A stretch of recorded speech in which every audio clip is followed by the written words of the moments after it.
Hello friends, आज हम देखेंगे क्लास 10th का साइंस का चैप्टर नंबर 6 लाइफ प्रोसेसेस का सेकंड पार्ट में हम देखेंगे human digestive system.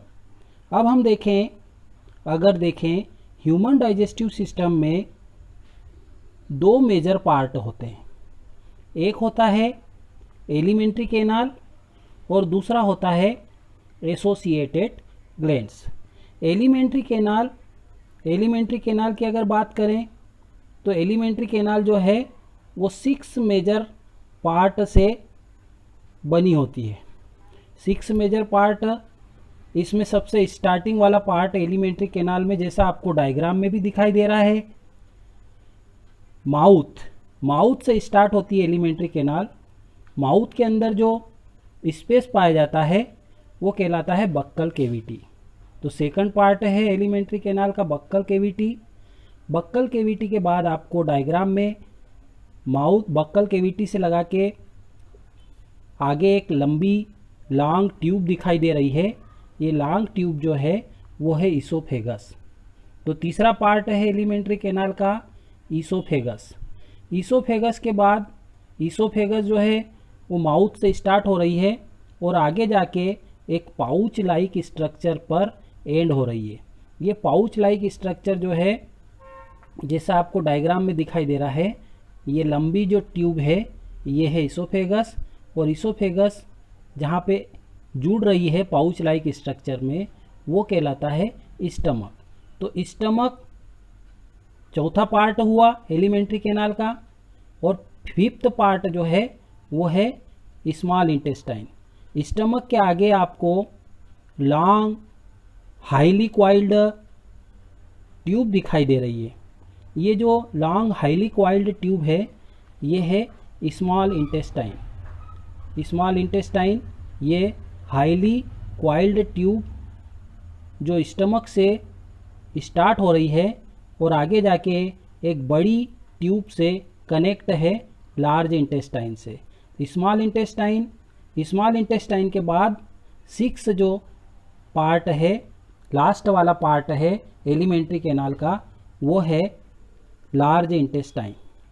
Large intestine पे जाके एलिमेंट्री कैनाल एंड होती है। लार्ज इंटेस्टाइन में कोलन वाला पार्ट होता है और लास्ट वाला पार्ट होता है रेक्टम। रेक्टम से ही एनस भी जुड़ा होता है। जो रेक्टम का ओपनिंग है वो है एनस। अब एसोसिएटेड ग्लैंड कौन कौन सी है जो कि एलिमेंट्री कैनाल के साथ जुड़ी हुई है? एलिमेंट्री कैनाल के साथ 3 टाइप की ग्लैंड्स जुड़ी हुई होती है। ये 3 टाइप की ग्लैंड्स हैं। सेलाइवरी ग्लैंड माउथ में पाई जाती है। ये 3 पेयर्स होती है और नंबर में 6 होती है। दूसरी एसोसिएटेड ग्लैंड जो एलिमेंट्री कैनाल के साथ जुड़ी होती है वो है लीवर हमारी बॉडी का सबसे बड़ी ग्लैंड है। तीसरी एसोसिएटेड ग्लैंड है पेंक्रियास जो एलिमेंट्री कैनाल के साथ जुड़ी होती है और ये स्टमक के बिलो पाई जाती है। अब अगर हम ह्यूमन में डाइजेशन को देखें तो डाइजेशन माउथ से स्टार्ट होता है। जैसे ही हम फूड को माउथ में लेते हैं वैसे ही माउथ में वाटरी सब्सटेंस सीक्रेट होता है। ये वाटरी सब्सटेंस सेलाइवरी ग्लैंड के द्वारा सीक्रेट होता है। सेलाइवरी ग्लैंड जो वाटरी सब्सटेंस सीक्रेट करती है, इस वाटरी सब्सटेंस को कहते हैं सेलाइवा बक्कल कैविटी में आता है, फूड के साथ मिक्स होता है। सेलाइवा में टाइलिन या सेलाइवरी एमाइलेज नाम का एंजाइम पाया जाता है। ये टाइलिन नाम का जो एंजाइम है ये क्या करेगा, ये स्टार्च को माल्टोज शुगर में कन्वर्ट कर देगा। मतलब माउथ में डाइजेशन स्टार्ट होता है और माउथ में कार्बोहाइड्रेट का डाइजेशन होता है। स्टार्च एक कार्बोहाइड्रेट है जो कि कॉम्प्लेक्स टाइप का है और माल्टोज शुगर जो है वो सिंपल टाइप का कार्बोहाइड्रेट है। तो स्टार्च माल्टोज शुगर में कन्वर्ट होगा with the help of ptyalin enzyme. तो यहाँ पर माउथ में कार्बोहाइड्रेट का डाइजेशन हुआ। अब जो फूड है वो ईसोफेगस में जाएगा। ईसोफेगस हमने पहले ही डायग्राम में देखा था, माउथ के बाद जो लॉन्ग ट्यूब दिखाई दे रही है वो है ईसोफेगस। और ईसोफेगस में कोई डाइजेशन नहीं होता है, केवल ईसोफेगस माउथ से फूड को स्टमक में पहुंचाने का वर्क करता है। तो यहाँ पर नो डाइजेशन टेक्स प्लेस। अब फूड इंटर करता है स्टमक में, ईसोफेगस से फूड आता है स्टमक में। तो स्टमक में जैसे ही फूड आएगा तो स्टमक की जो वाल है, इनर लाइनिंग ऑफ स्टमक, वहाँ पर पाई जाती है गैस्ट्रिक ग्लैंड। गैस्ट्रिक ग्लैंड में, गैस्ट्रिक ग्लैंड से गैस्ट्रिक जूस सीक्रेट होता है। इस गैस्ट्रिक जूस में 4 कंपोनेंट होते हैं। एक होता है HCl, दूसरा कंपोनेंट है म्यूकस, तीसरा कंपोनेंट है पेप्सिन और चौथा कंपोनेंट है गैस्ट्रिक लाइपेज। अब हमको यहाँ पर ये याद रखना है कि ये जो गैस्ट्रिक जूस के अंदर पाए जाने वाले चारों कंपोनेंट है, इनके फंक्शन क्या है। HCl के 2 फंक्शन हैं।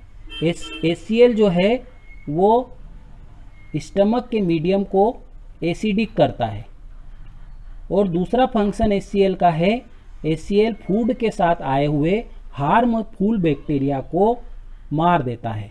तो HCl जो है एक तो स्टमक के मीडियम को एसिडिक करता है और दूसरा फूड के साथ आए हुए हार्मफुल बैक्टीरिया को मार देता है।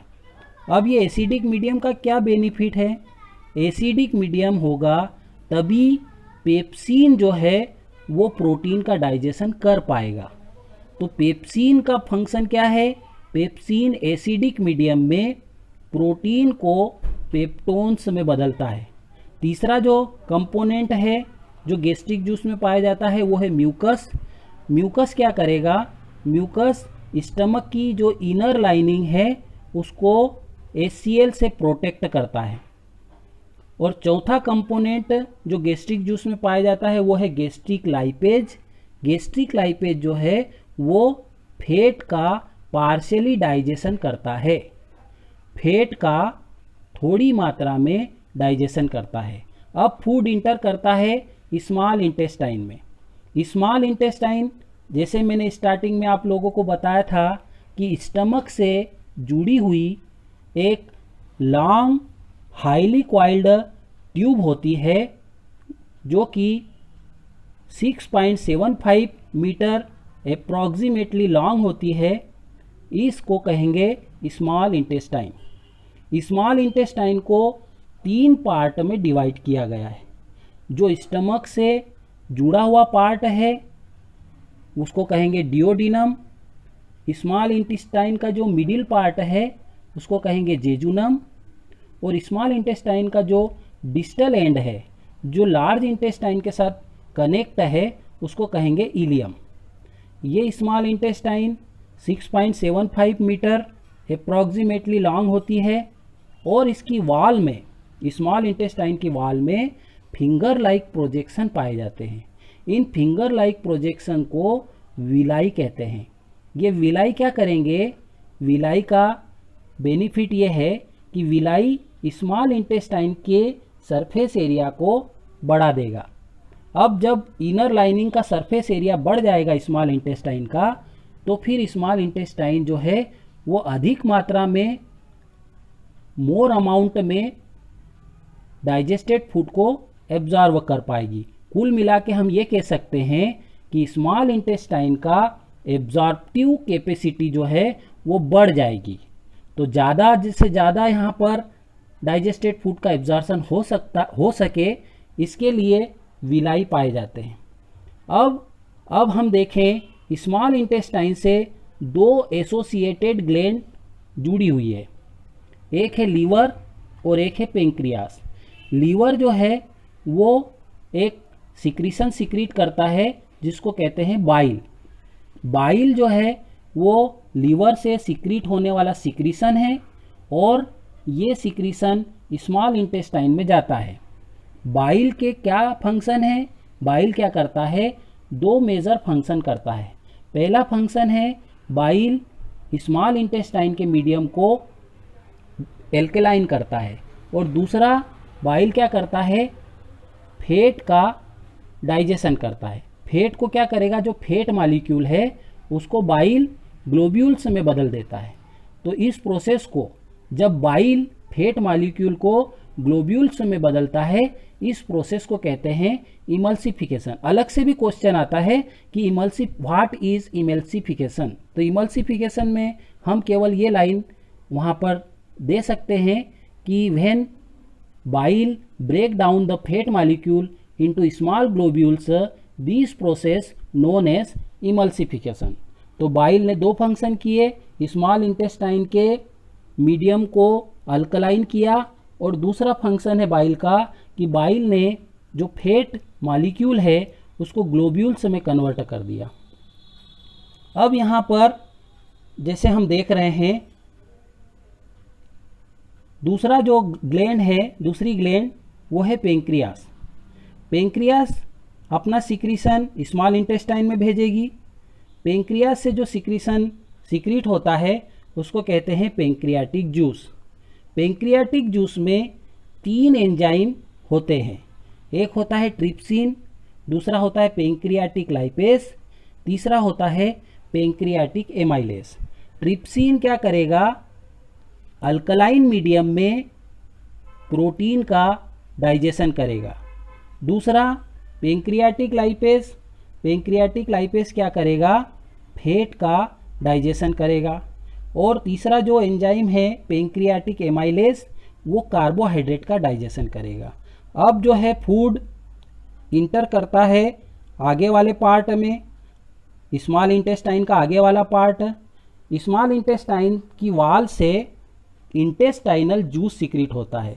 ये जो इंटेस्टाइनल जूस है ये 3 चीज़ों का डाइजेशन करता है। कार्बोहाइड्रेट को डाइजेस्ट करके उसको कन्वर्ट कर देता है ग्लूकोज में, प्रोटीन को डाइजेस्ट करके उसको कन्वर्ट कर देता है एमिनो एसिड में, और फैट को डाइजेस्ट करके उसको कन्वर्ट कर देता है फैटी एसिड और ग्लिसरॉल में। तो यहाँ पर इंटेस्टाइनल जूस के द्वारा कार्बोहाइड्रेट को ग्लूकोज में बदला गया, प्रोटीन को एमिनो एसिड में बदला गया, और फैट्स को फैटी एसिड और ग्लिसरॉल में बदला गया। तो इंटेस्टाइनल जूस 3 न्यूट्रिएंट को डाइजेस्ट करता है, कार्बोहाइड्रेट को ग्लूकोज में कन्वर्ट करता है, प्रोटीन को एमिनो एसिड में, और फैट को फैटी एसिड और ग्लिसरॉल में। और ये जो डाइजेस्टेड फूड है, glucose, amino acid, fatty acid और ग्लिसरॉल, इसको स्मॉल इंटेस्टाइन की जो विलाई है वो एब्जॉर्ब कर लेंगे।